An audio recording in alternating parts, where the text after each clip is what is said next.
pues como bien os decía antes, hay muchísima parte de sensacionalismo, ¿vale? Hay una parte de verdad.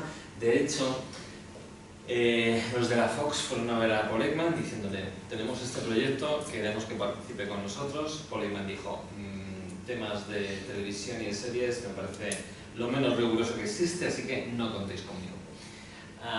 Y entonces dijeron: bueno, lo vamos a hacer, estés tú o no estés. Si no estás, vamos a hacer lo que nos dé la gana, ¿vale? Porque al fin y al cabo tenemos libertad para hacer cualquier serie de ficción de este tipo, cambiemos ciertas cosas para que no nos demandes y ya está. Si lo haces con nosotros, te vamos a dar la posibilidad, aparte de pagarte una pasta, te vamos a dar la posibilidad de que escribas un blog diciendo lo que es verdad y lo que no es de la serie y que nos ayudes a hacer todos los guiones de cada uno de los capítulos. Entonces dijo: venga, va. Y de hecho hay dentro de lietome.com, que es la web de la serie, tenéis todo lo que es cada capítulo, que es realidad y que es mito y que es ficción. Entonces, lo que habéis visto, hay una parte de verdad en esas microexpresiones, etcétera, que es lo que lo vamos a ver luego, y hay una parte que no. O sea, es decir, por ejemplo, cuando habla de este gesto no es desprecio, es gesto de enfado, ¿vale? Enfado de ira, por ejemplo, ¿no? Y otra serie de cosas que ya iremos bien. Pero vamos, que no es tan sencillo como tú te sientas y de repente vas a una persona, a un tío, y le haces un par de preguntas y dices: miente, vamos a las iglesias y tal. La cosa no funciona así, y os voy a decir cómo funciona para que veáis la diferencia entre mito y realidad, ¿vale? Otra de las razones por las cuales Paul Ekman es muy popular es esta otra, que seguramente sí que os suena un poco más. Sí. ¿Vale? Esta película del revés.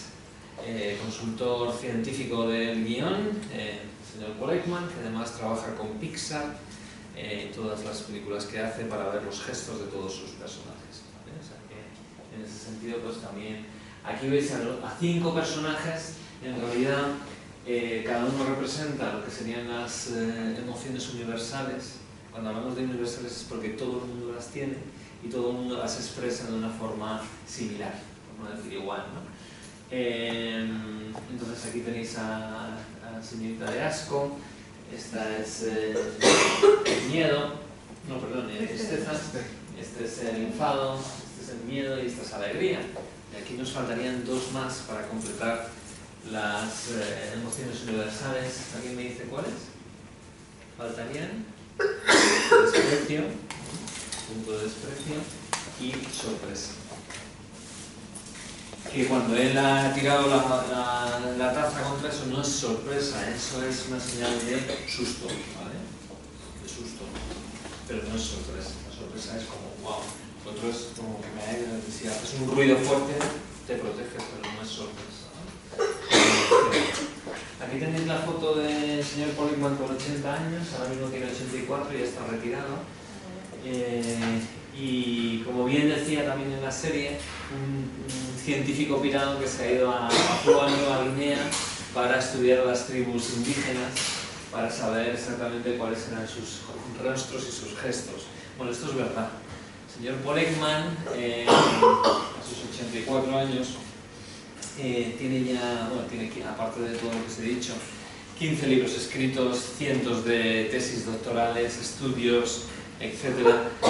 Se centra en el mundo de las emociones, se centra en el mundo de las, en este caso, de la verdad y del engaño, por una casualidad, ¿no? Porque él en principio estaba centrado, él quería ser psicólogo clínico y estaba centrado en cómo las personas movíamos las manos, ¿vale?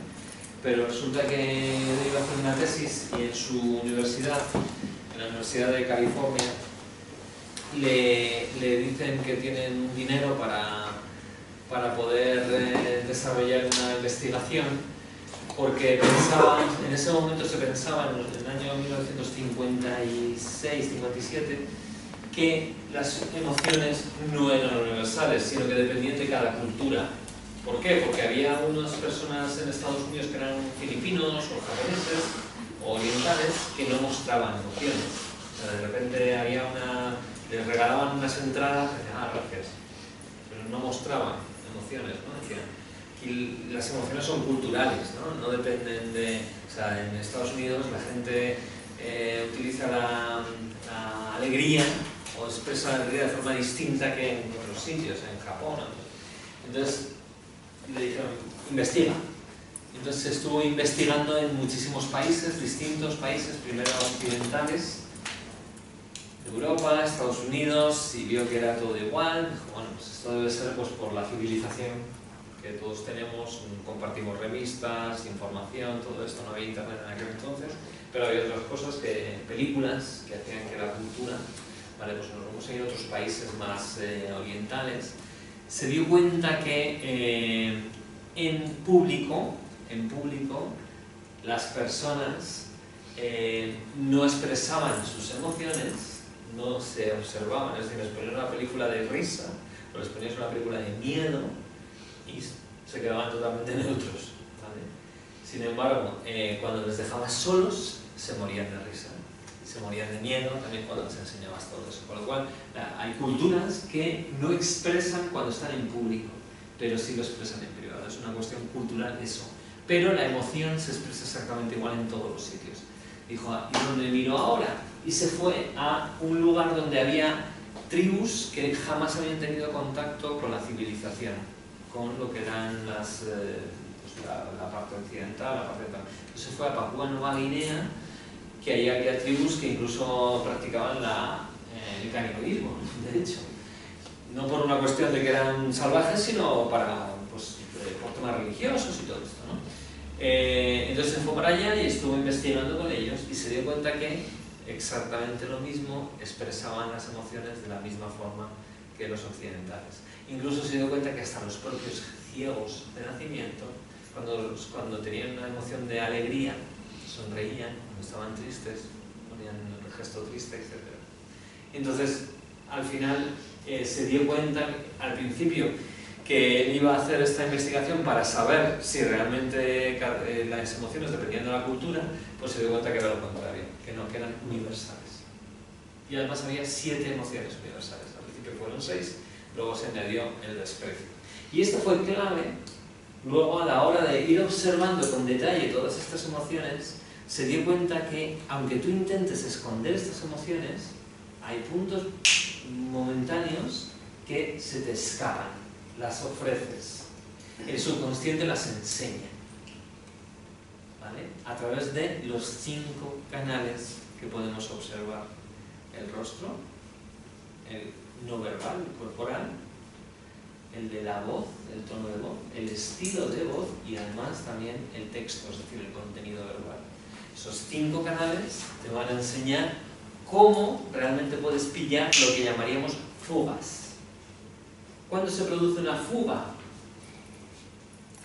Cuando hay un punto de desconexión entre lo que pienso y lo que siento. Si yo pienso una cosa y siento otra, cuando miento, ¿qué me pasa? Estoy pensando en mi emoción y me estoy emocionando sobre mi pensamiento. Cuando digo emocionando es cualquiera de estas 7 emociones. Y entonces cuando no hay, si yo estoy hablando de cosas alegres y me pongo alegre, tiene toda una espontaneidad. Si estoy pensando en una cosa, diciendo otra, y tengo miedo a que me pillen, ese miedo, aunque yo me intente enmascarar con una felicidad falsa, se va a fugar. ¿Qué significa se va a fugar? Va a haber una microexpresión o un movimiento de cuerpo que no encaja, o una palabra que se resbala, o un tono de voz que no encaja. Todo ese tipo de cosas me va a dar indicios de que podría haber una mentira. Jamás voy a decir, mientes, ¿vale? Eso es lo que en la serie de alguna forma está vendiendo, ¿no? Esa parte de sensacionalista, ¿no? Que le encanta al mundo de la comunicación. Y este señor fue el que de alguna forma se dio cuenta de todo eso gracias a toda su investigación. Y en los años 90 especialmente, pues con todo el incremento del terrorismo, con todo el incremento de negociaciones, etcétera, se dio cuenta de que la verdad estaba ahí. Normalmente somos capaces de saber cuándo alguien nos miente en un 50%. Pero tanto vosotros como los policías especiales, ¿vale? O sea, es decir, no hay ningún tipo de formación explícita de este tipo, ¿vale? Sí que es verdad que ahí dicen, no, pues si te rascas significa que tal. ¿Qué hacen los que mienten? Rascarse. ¿Me seguís? Si te dicen, no, cuando te rascas, no, te rascas lo que acabo de decir, te mueves mucho la pierna, el pie, ¿vale? Significa que estás nervioso. ¿Qué hacen los que mienten? No mueven el pie. Es clarísimo, ¿no? Te aprendes las 7 o 8 cosas que supuestamente te llevan a que mientes y ya, no te pueden pillar, ¿vale? Pues sí te pueden pillar si aplicas lo que estamos hablando de Paul Ekman. Él logra pasar de un 50% de media a un 85-90%. 100% es imposible. Imposible. ¿Por qué? Porque hay algunos mentirosos que se creen sus propias mentiras, con lo cual ya no es mentira, ya es una verdad, ¿vale? Aunque sea mentira, ¿vale? Tú y yo sabemos que es mentira, pero para ellos ya no lo es, porque se lo han terminado de creer. Ahí es imposible averiguarlo. ¿Por qué? Porque cumple con todos los patrones de veracidad. ¿Me seguís? Por lo tanto, es imposible dar un 100%. Pero eso sí, es muy posible a personas que no son mentirosos profesionales pillar. Y eso que estamos hablando de delincuencia, incluso de terrorismo en muchos casos, situaciones del día a día, a la hora de hacer una negociación y alguien te quiere decir, sabe que puede llegar hasta aquí, pero te intenta engañar, ¿vale? Decir que esto vale más de lo que realmente vale. Todo ese tipo de cosas, súper útil. Súper útil.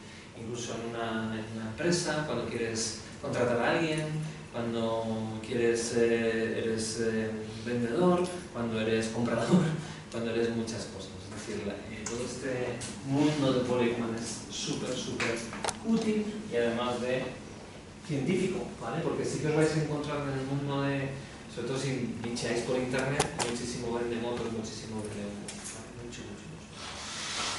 Y ahí pues tengo cuidado, simplemente investigar un poquito antes de ver todo lo que hay, ¿no? Entonces, nos vamos a presentar un poco, vamos a decir quiénes somos, a qué nos dedicamos, tanto a nivel profesional como a nivel más personal, y de 0 a 10, cuál es nuestro nivel a la hora de pillar mentiras, ¿vale? A la hora de pillar mentiras. Entonces, son los 1, 2, 3, 4, 5, 6, 7, 8, 9. Vale, vosotros 3 puntos, los demás parejas os ponéis para hablaros un poquito durante 2-3 minutos